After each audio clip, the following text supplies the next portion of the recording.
Hi, welcome back to Live the Question podcast. I'm your host, Will.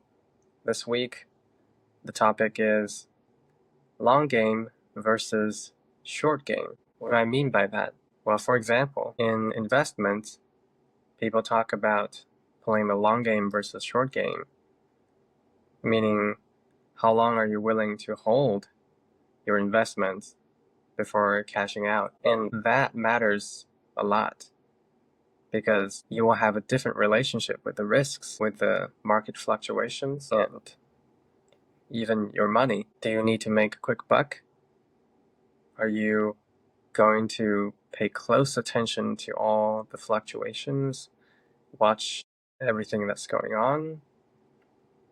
Or do you want to truly think about the future, but not in a way that's just trying to predict accurately exactly what the future might be, but what you believe will be the patterns in which things develop. For example, you might invest based on some principles that you believe to be true, some hypotheses you have about the world, about the economy, about politics, about people's sentiments, and humanity in general. And that's a very different game than if you're doing very high frequency trading and you have to be watching all the movements like a hawk, probably using bots and algorithms to help you with that. There's a similar dynamic that you can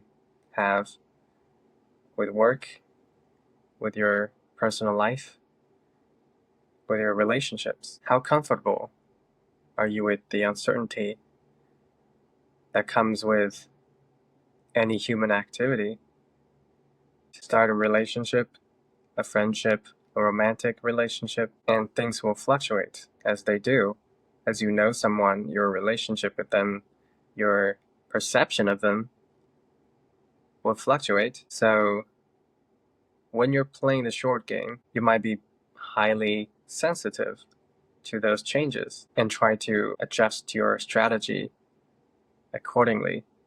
So if this person is being hot and cold with you, you also play the same game back to them.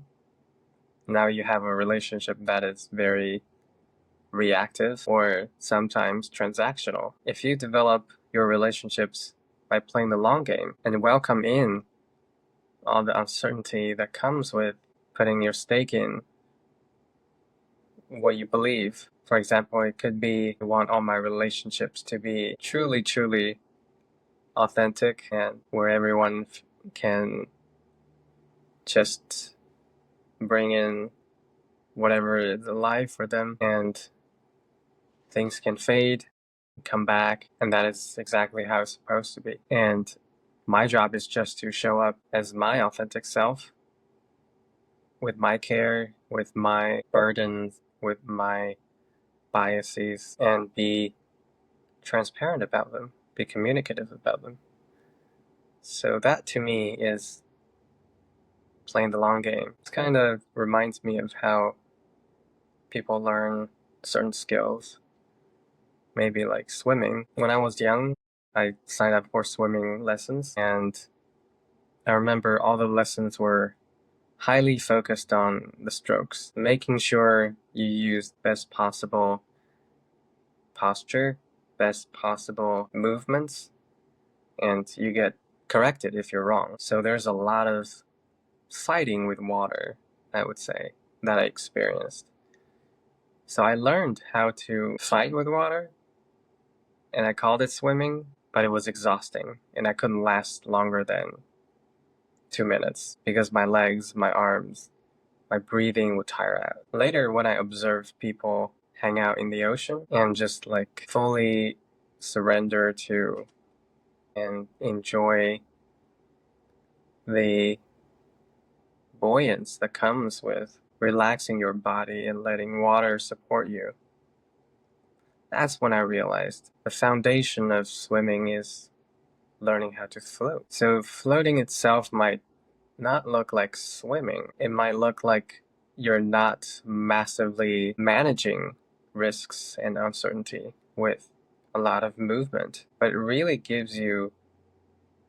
puts you in a different relationship with the water because you're reading it, you're understanding it, you're using its power rather than fighting it. Same thing was happening when I was chatting with this very experienced freelancer. We were talking about path towards finding the right projects and gig based on what I feel passionate about, which is the crossroads between working with humans and working with technology. I find it very rewarding to be able to orchestrate things and find alignment between the mission of the business, the goals they have, the product positioning, and the technology. In my days of consulting, I've enjoyed playing the role of something like a marriage counselor, where different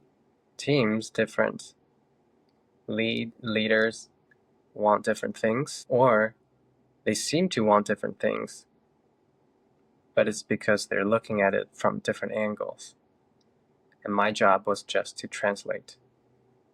And my job was just to listen and ask questions. And of course, my experience and skill set in building ML and AI solutions and systems, that was my expertise. But I wasn't using it as a way to mask my humanity. I realized if I'm only engaging in a technical conversation, then only the technical folks will understand what I'm talking about. So that might look like an easy way to reduce uncertainty for me, to make sure I talk about things in the most precise way, in the most reliable way. That short game doesn't work out too well because product folks, the business folks, the leaders don't fully understand what we're talking about. And there's danger in them misunderstanding it and making decisions based on unchecked assumptions. Another thing I've observed in business is when companies play the short game of placating to investors and hypes, they become disconnected from their users. Being in the field of AI, there's no shortage of those examples. One of them is a client where the executive had promised something to the board with AI because they feel pressured by the competition. They feel threatened by the competitors. And they want to have something about AI that they can advertise. So we brainstormed with them. We proposed a few use cases. They picked a few that they liked. And when we asked them to dive deeper before we start a project, they pushed back with the worry about timeline. So we asked further about what's the plan on evaluation.